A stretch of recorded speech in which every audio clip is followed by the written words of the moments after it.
Welcome to another exciting and informative episode of our show, The Talkshop, and I'm your host, Tak Mani. Today on the show, I'm joined by yet another young Zimbabwean who is actively involved in, just participating in everything, discussing social issues and just being that more aware and more involved, engaged individual. Young Zimbabweans, I hope you get some inspiration. Welcoming Doc Vikela to the show today. What's up, my guy? From the Simuka comedy as a whole, all the productions you guys are doing, special class, and recently festival, at the end of last year, and everything went well. Yeah. Well, the festival was a success. I think we launched the festival during COVID. We had planned for it in 2019, and then COVID came. So when we did the first one in 2020, it was virtual. So last year was the first time we did interface with doing it physically. But it was good, very successful, good turnout, good reviews. So we look forward to this year's edition. Definitely. All right, and then just for the benefit of those who don't know, Anditiga, maybe just introduce yourself and tell our guests what it is that you're known for, and maybe to inform some of the things I didn't know. So Doc Vikela is an entertainer. I think I've been doing comedy for over a decade now. I started about 11 years ago. And I've done comedy all my life, and I think I started emceeing events when I was 15. So I also MC events, weddings. I do a lot of weddings as an MC. So I think basically I'm a person who uses his mouth to entertain. Right. So that's who I am, and I run Simuka Comedy, which is a comedy collective. We are the longest running comedy hub in Zimbabwe, maybe in the region also, maybe in Africa.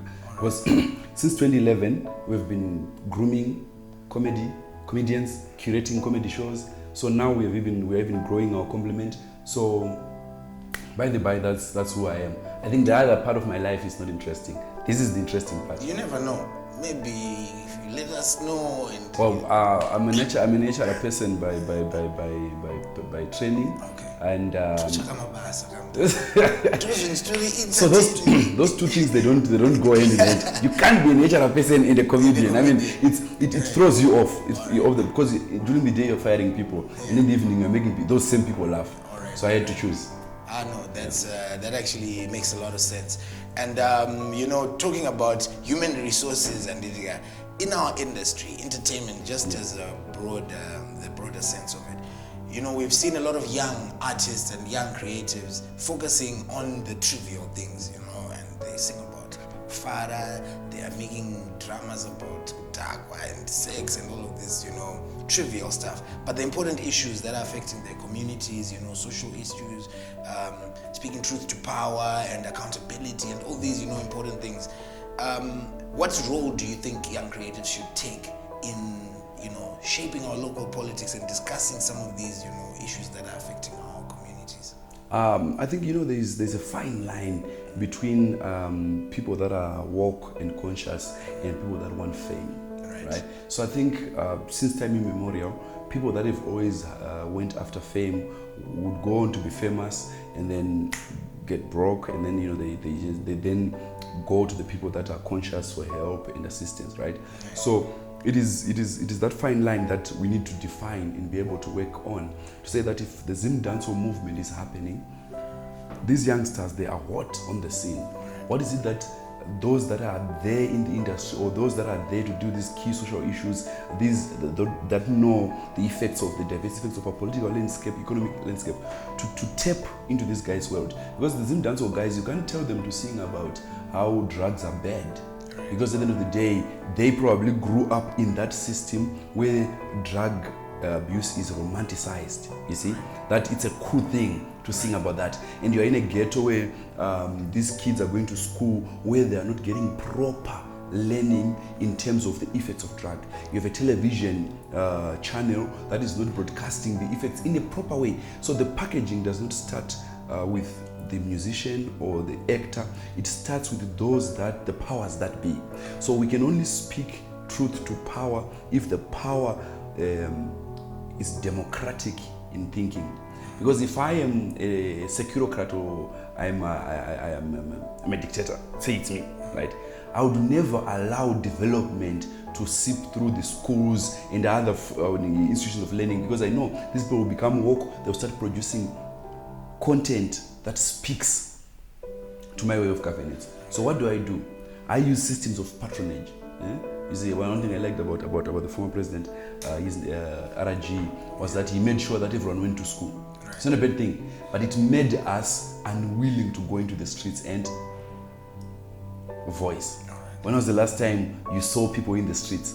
Well, unless they wanted us to be in the streets, right. 2017 November, they allowed us to be in the streets. But you remember the Ivan Mawari, whatever, no one was allowed. That's why people would be arrested. Right. You see? So it's an element of saying the problem does not necessarily lie with these youngsters. They are being fed a way of life. Okay. Who's feeding them drugs into the system? Right. Because for drugs to come through the country, it means Zimra, there's a loophole, right? So all these things, you see, it's not about the youngsters, it's a system they are being born into. Okay. Yeah. All right. And then, like you just mentioned, all of these, freedoms being kind of limited, and I had a chat with T-Shock the other day, and he was also saying something about artists being like a flower, and then guys such a DNA. So like all of these restrictions and limitations, that comedians are people who speak. Yeah. You guys make light of serious issues, you make light of things that need to be talked about. How hard is it to do your job in our current climate? It's hard on two fronts. So it's hard economically and it's hard to do it physically. Because at the end of the day, you have to be very strong. You have to be bold to say to yourself, I'm just going to express myself no matter what happens, right? You're pushing certain, certain spaces in terms of freedom of expression. Because that freedom of expression in Zimbabwe, there was a time, even still, it's still taboo. Whether you're talking about the ruling party, the opposition, or other splinter parties, if you speak ill of a certain political party within a landscape where the supporters are, you might lose your senses, or they might even beat you up. Right. So on a physical element, you feel that I can't do this. Irregardless, we are too polarized in Zimbabwe, and if we speak to that polarity, if I speak against the opposition right now, the people will say I'm ZANU-PF. If I speak against ZANU-PF, they'll say you are opposition. Right. So at the end of the day, I'm not allowed to be me. Yeah. I'm allowed to belong to things that I don't even subscribe to. Right? So on an economic front, I'm looking at a situation whereby you would want me to do something expressively and get paid. Yeah. But the same people that are consuming our content would never liberate us by paying for our content.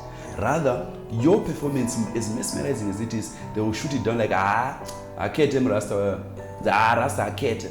Chi, 5 I'm going to I'm not paying out. But that person is getting probably 5,000 for just going to sit in a government office or whatever and doing nothing. Right.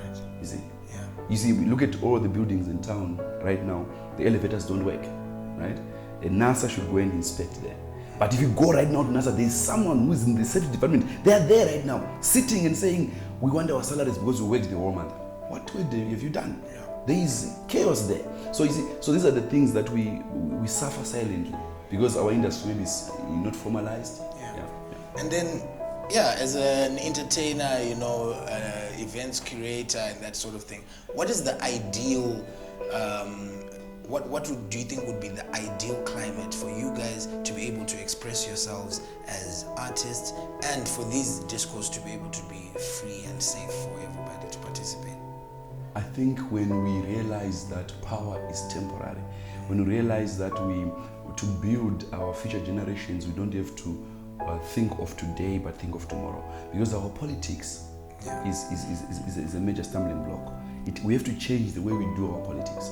I'm not saying we have to change political parties. I'm saying we have to change the way that we do our politics. Do you know that there's nothing wrong with liberalizing airwaves?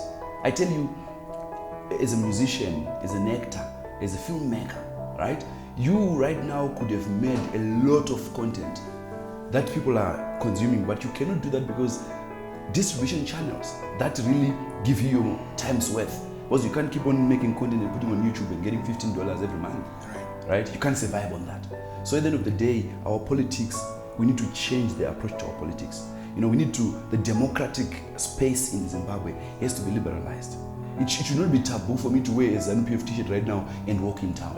It should not be taboo for me to go on Facebook and say EDP. It shouldn't be a taboo for me to say CCC. But once we have those lines, it means you cannot make a film about politics.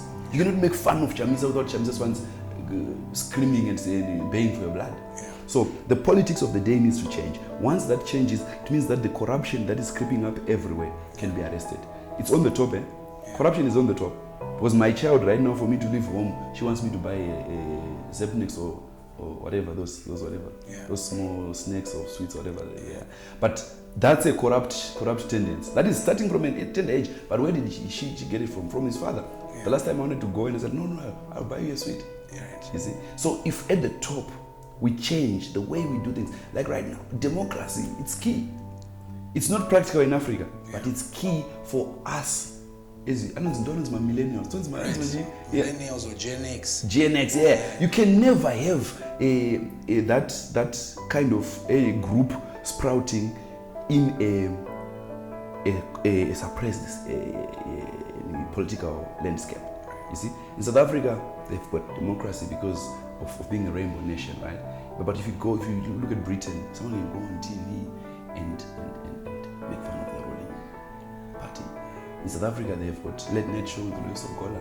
He can go on TV and talk about Ramaphosa all he wants. You Trevor Noah, he will talk about. But right now, can I go on ZBC and talk about how the government is doing this, how the MDC is doing this on a show live on national television? I can't. Limitations. Yes. But yeah, it's something that needs to be thought about. It needs to be discussed more, and especially more engagement with our younger generation and us creatives as being the ones who disseminate the information, right? And maybe some last words of advice to young Zimbabweans, young creatives, or whoever you feel you have something just to give as advice for an awakening or some form of activation. I think let's learn from our liberators. Let's learn from our forefathers. Let's learn from the guys that liberated us from imperialism and colonization. What do I mean? If these guys were 12, 15, 16, 20, 30, and they were going to Maputo, they were going to Tanzania, they were going to liberate themselves from a mental perspective of saying, we cannot be in a country where we can't vote. Right? Why can't, as young people, we liberate ourselves? No, I can't be in a country where I cannot be able to act in this way.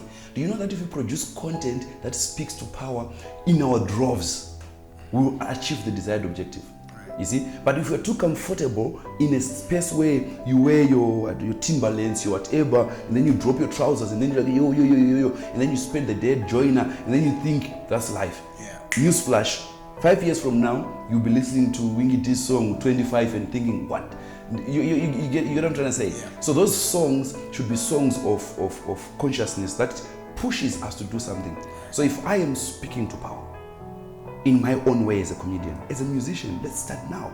Do you think that if we all start singing, if you release an album that speaks, not attack, my art does not attack anyone, but I speak to power. If you speak to power via music, via drama, via theater, and everyone produces content like that, it becomes a national record. Right. It means that we'll achieve the desired objective of becoming a really democratic space, a space that respects the people. Our voices will be respected because we would have united and waged the regime change. Waged a push. Oh yeah. No, I mean, thanks a lot, Doc. Yeah. Thanks a lot for coming through, just having a chat with us and letting some of our young viewers just, understand how it is that your process is and what's your thinking with, the shape of our politics in Zimbabwe right now.